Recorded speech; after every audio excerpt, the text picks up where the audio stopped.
예, 안녕하십니까. 한결선입니다. 최근 시장이 계속 안 좋죠. 뭐 하루 이틀도 아니고요. 뭐 차트를 잠깐 하나 보자면, 자, 삼성전자 주가입니다. 아, 내리 빠지네요. 삼성전자만 놓고 얘기를 하면 뭐 여러 가지 악재도 있긴 하지만, 제가 이제 왜 삼성전자를 놓고 얘기하느냐, 이게 지금 한국 주식시장의 현실 모습 그대로를 좀 보여주고 있지 않나라고 생각을 합니다. 뭐 삼성전자는 대표적인 국내 대표적인 종목 중에 하나죠. 그리고 많은 우리 개인 투자가들이 뭐 7만 원대, 8만 원대 해가지고 6만 원대 엄청나게 많이 샀습니다. 왜? 많이 빠졌으니까. 근데 6만 원대 깨졌죠. 지금 56,600원. 결론부터 얘기하면 지난번에 한번 제가 말씀을 드렸을 거예요. 개인적으로는 삼성전자 4만 원대 가능성이 있다라고 전 얘기를 했죠. 그때까지는 근처도 가지 말아라 라고 얘기했는데, 자, 그 이유를 좀 설명을 드릴게요. 뭐 지수는 고만고만한데 시장이 한번 출렁거릴 가능성이 있다라고 제가 조심스럽게 얘기를 좀 하고 있습니다. 아마 이런 얘기하면은 많은 욕을 먹을 수도 있어요. 하지만 뭐 안 좋은 건 안 좋은 거고, 그 이유 이미 많이 설명을 드렸지만은 여러 가지 이유 중에 하나가, 가장 큰 게 미국 대선이 국내 증시에 엄청난 파급 효과를 주고 있습니다. 최근 보면은 트럼프 당선 가능성이 굉장히 높아지고 있죠. 예, 이게 폴리마켓의 자료인데요. 이 폴리마켓이 뭐냐면 미국의 그 주식 베팅 사이트입니다. 이제 과거에 음, 베팅 사이트에서 크게 한번 히트를 쳤죠. 당시 이제 바이든 예측 맞춰가지고. 하지만 최근에 이쪽 추이를 보면요, 트럼프가 상당히 우세합니다. 그죠? 예, 상당히 우세한 모습을 좀 보여주고 있어요. 이게 지금 상당히 조심스러운데, 요게 지금 어디까지 갈지는 좀 더 봐야 될 것 같은데, 어쨌든 이게 10월 24일입니다. 11월 5일까지 지금 채 2주가 남지 않았죠. 2주 동안 시장이 굉장히 변동성이 커지면서 이 여파가 있을 겁니다. 그러면 왜 트럼프가 이런 지지율이 확산이 되고 역전을 했는데, 왜 트럼프가 되면은 한국 증시 안 좋을 것인가? 이 질문을 많이 해요. 트럼프가 기본적으로 정책들, 공약들을 보면은 보호무역주의, 이 소위 얘기해서 미국 우선주의를 채택을 하다 보니까 세계 무역량에 상당 부분 영향을 미칠 것 같고요. 보호 관세를 많이 할 거죠. 그러면 당연히 수출 위주로 진행되고 있는 우리나라가 영향을 많이 받을 겁니다. 특히 중국. 중국의 우리나라 대외 무역 경제 의존도가 대략 한 25에서 28%입니다. 미국도 마찬가지고요. 근데 중국을 견제함으로써 한국 기업들이나 뭐 반도체나 자동차, 이미 뭐 자동차는 다 철수하다시피 했지만 어쨌든 이게 상당히 크게 영향을 미칠 거예요. 그래서 잠깐 살펴보면은 뭐 외교 국방 쪽은 이미 다 알고 계실 거예요. 예, 핵심이 이거죠. 동맹국 방위 부담. 이것 때문에 방산주가 최근에 잘 가고 있고요. 그렇죠? 그리고 이제 전쟁 종식. 특히 트럼프 같은 경우는 친러시아 정책입니다. 그러면 우크라이나 러시아 전쟁에서 아마도 휴전 제의, 종식을 시키려고 하는 가능성, 특히 우크라이나의 군사 원조를 중단할 수가 있습니다. 이렇게 되면 불안하죠. 옆에 폴란드가 지금 상당히 지금 좌불안석 돼가지고 뭐 무기 구입하는데 뭐 차관을, 그러니까 수출 금융을 이용한 게 아니고 직접 자기네 돈으로 사겠다, 지금 난리가 났죠. 이런 부분들이 좀 영향을 미치고 있고요. 특히 중국 견제가 굉장합니다. 이미 반도체는 상당히 꽤 견제가 들어가 있고요. 그렇죠? 그리고 미국 자동차, 이 현대 기아차도 여기에 영향을 많이 미칠 것 같고, 재생에너지 쪽보다는 기존 탄소 연료 쪽을 선호합니다. 그러면 소위 얘기해서 우리가 전기차 IRA, 인플레이션 저감법에 의해서 전기차 보조금을 축소 내지 폐지할 수가 있습니다. 그러면 2차 전지 크게 영향을 받죠. 예, 그 부분들은 뭐 다 알고 계실 거고요. 뭐 드론 쪽은 이미 첨단 쪽이니까 다 알고 계실 거고, 그 다음에 뭐 일반적인 사회나 뭐 이런 정책 등은 이미 과거에 한번 다 경험해 봤기 때문에 우리가 좀 알고 있는 내용들. 그럼 공약 쪽이 좀 뭔가 좀 크게 달라졌던 부분 우리가 좀 점검 살펴볼 텐데, 이게 이제 추가 관세입니다. 결국은 이 중국을 규제를 하지만 이게 우리나라에도 영향을 많이 미친다는 거죠. 그렇죠? 특히 철강 같은 경우 철강 의약품을 규제함으로써 우리나라는 수혜를 받을 수가 있습니다. 하지만 철강 가격이 떨어질 수가 있겠죠. 중국 가뜩이나 중국 덤핑들이 많이 나오고 있는데, 의약품 같은 경우는 아무래도 생물보안법이 실행되기 때문에 우리나라가 반사수혜. 그래서 최근에 바이오 쪽을 계속 말씀을 드렸던 이유 중에 하나예요. 바이오. 방산하고 바이오 쪽은 오히려 트럼프 정책 혹은 트럼프가 당선됐을 때에 수혜를 받을 수 있는 업종이다. 이렇게 보시면 될 것 같아요. 근데 경제 쪽도 뭐 이런 부분들 한번 쭉 보시면 일단 하고, 또 하나 좀 중요한 거, 이 세금 인하입니다. 요즘 우리나라도 세수가 결손돼서 지금 난리죠. 자, 이렇게 되면은 법인세를 인하하게 되면 어떻게 돼요? 재정 적자가 발생이 되겠죠. 세수가 빵꾸 나면 어떻게 됩니까? 적자 재정을 할 것이고, 여기에 따라서 뭐가 돼요? 채권 발행을 통해서 부족한 돈을 메우려고 할 겁니다. 채권 발행. 많이 듣던 얘기죠. 잠깐 금리를 좀 볼게요. 자, 최근 미국의 10년물 국채 수익률 급기라고 봅니다. 최근에 금리가 많이 올라갔죠. 예, 많이 올라갔습니다. 올라간 이유는 다 아실 겁니다. 왜 올라갔을까요? 다 아시다시피 트럼프가 당선이 되고 집권이 되면 법인세율을 하락시키고 그 부족한 금액을 대규모 국채 발행을 통해서 메울 것이다. 그렇게 되면 당연히 시중 금리 올라갈 수밖에 없고, 또 인플레이션 계속 지속이 되고, 또 미국 경제가 또 그만큼 탄탄하죠.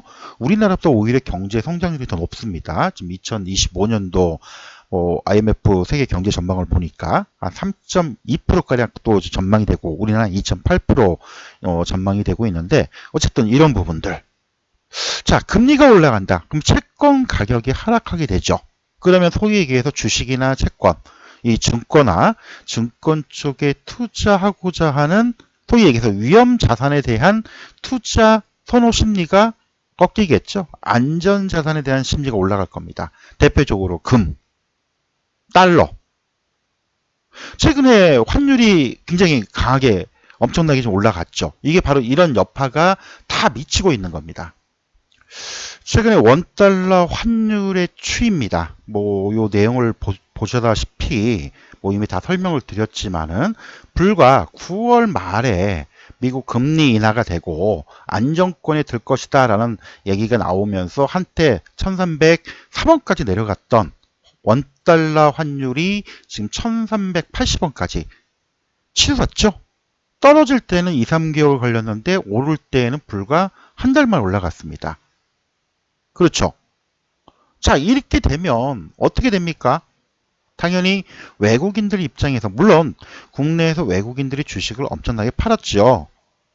따라서 이 팔았던 주식을 매도했기 때문에 그거를 달러로 바꾸는, 이 달러 수요가 있기 때문에 올라가는 측면도 있지만, 금리가 상승하고 강달러, 트럼프 집권 가능성이 높아짐에 따라서 강달러 현상이 나오는 이런 현상들. 만약에 혹시라도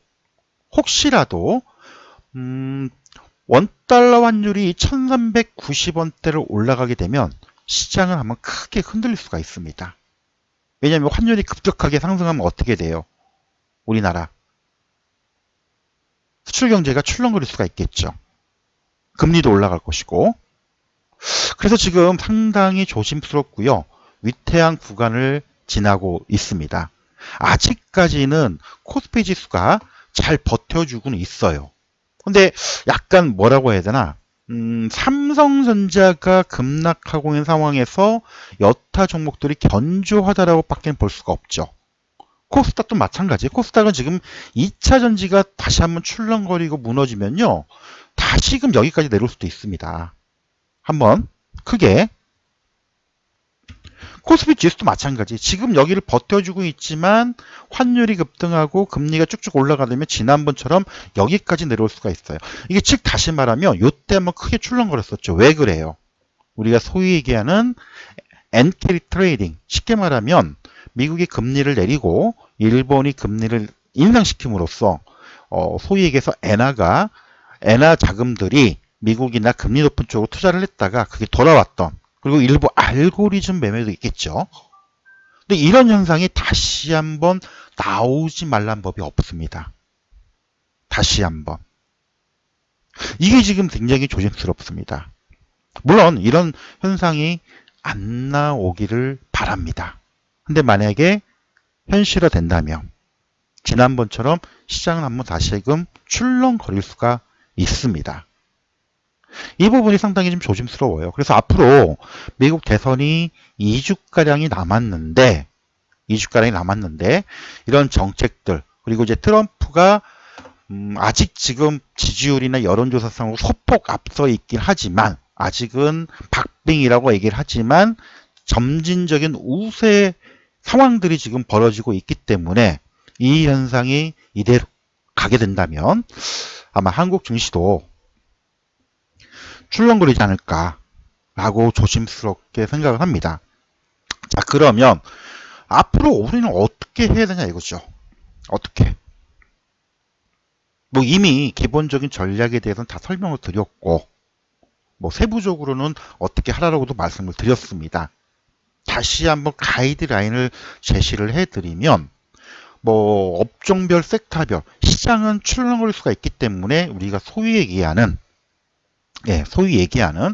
상품으로 얘기하면 뭐 우리가 선물 옵션 투자를 하는 게 아니기 때문에, 특히 이제 옵션 쪽 하시는 분들은 뭐 대충 무슨 얘기인지 아실 겁니다. 하지만 뭐 ETF 상품을 통해서 우리가 해칭을 할 수밖에 없어요. 대표적으로 코덱스 ETF 상품이죠. 예, 코덱스 200 선물, 그다음에 코덱스 코스닥, 그렇죠? 그리고 저는 ETN 상품으로 삼성 인버스 코스닥 150 ETN 상품을 제가 좀 말씀을 드리고 있습니다. 이거는 해칭용으로만 하시는 얘기예요. 시장이 출렁거릴 수가 있다.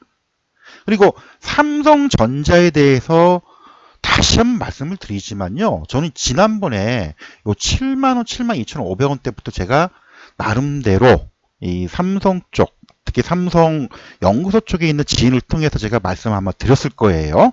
심상치 않다. 인력 구조 조정. 이 소위 얘기해서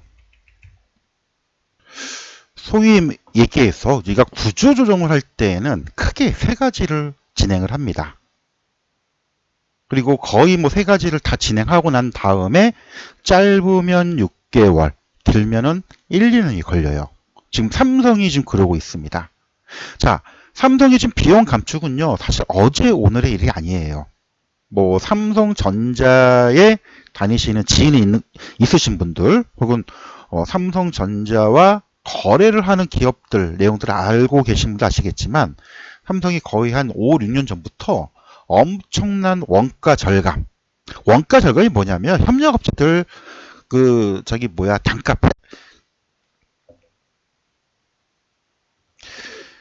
협력업체들 가격 후려치기입니다. 그래서 삼성 협력업체들 좀 죽을 맛이라는 얘기가 어제 오늘의 일이 아니에요. 특히 반도체 쪽. 뭐 이쪽은 저도 잘 알고 있기 때문에 반도체 장비 업체들을 몇 군데 오너분들을 제가 직접적으로 알고 있기 때문에 얘기 들어보면 죽을 맛이라고 해요. XX 욕합니다. 왜? 마진을 10%도 안 준대요. 장비인데도. 죽을 맛이죠. 자, 그리고 인원 감축에 들어갔습니다. 이거는 사실은 뭐 처음 나왔던 얘기는 아니고요. 이미 6, 7월 달부터 나왔던 얘기고, 확인된 거는 2, 3개월 전, 한 2달 전부터 확인이 됐죠. 그렇죠? 해외 법인의 인력구를 한 15에서 20%, 국내에서는 한 15% 인원 감축을 한다고 하죠. 자, 그럼 마지막 남은 게 뭡니까? 연구비죠. 이렇게 되면 연구소 쪽 R&D 투자 쪽을 감소할 겁니다. 삼성전자가 문제가 되는 게 뭐냐면 HBM 쪽이죠. 이게 지금 아직도 엔비디아하고 얘기가 안 나오고 있어요. 지금 1년이 됐는데. 자, 그렇게 되면 시간이 걸린다는 겁니다. 그런데 삼성전자 주식을 사요. 미친 짓이죠. 여기저기서 매수하라고 했던 그 많은 미친놈들은 다 어디 갔냐 이거예요. 주식은요, 나름대로 자기 기준과 원칙, 그리고 분석을 해야 됩니다. 남들만 듣고 함부로 했다가는 당하면 자기 돈 날라갑니다. 다시 한번 말씀드리지만, 구조조정이 들어가게 되면요, 짧으면 6개월, 길면 1, 2년이라고 말씀드렸어요. 주가는요, 한번 꺾이기 시작하며, 그리고 외국인들이 삼성전자를 집중 패죠. 왜냐하면 국내 증시에서 삼성전자가 차지하는 비율이 많았을 때가 28%, 그냥 지금 한 23, 4% 떨어졌는데 20% 언더까지 떨어질 수가 있다는 겁니다. 아직 멀었어요, 지금 바닥 치려면. 근데 아직도 지금 싸다라고 사시는 분들이 참, 글쎄요, 한번 자기 돈 깨먹어 받고 피눈물 쏟아봐야 그 심정을 이해를 할 건지. 어쨌든 엽기로 했는데, 시장이 한번 출렁거릴 수가 있습니다. 그래서 이 부분들을 꼭 명심을 해두시고요. 안 되길 바라지만 현실화됐을 경우, 예, 현실화됐을 경우 미리미리 준비를 해두고 대응을 하지 않으면 출렁거릴 때 답이 없다. 최소한 현금은 전 최근에 계속 30% 얘기를 하고 있는데 50% 이상 확보를 하든가 아니면 종목을 줄여서 현금을 만들든가 아니면 이런 코덱스 인버스 상품으로서 혹은 현금 혹은 이런 인버스 상품으로서 해칭을 하든가 이걸 미리미리 대비를 해 두시고요. 미국 대선이 끝날 때까지 좀 조심스럽게 철저하게 단기적인 매매가 아니라면 아예 조금 관망하는 것도 하나의 방법입니다. 이 부분을 다시 한번 말씀드릴게요.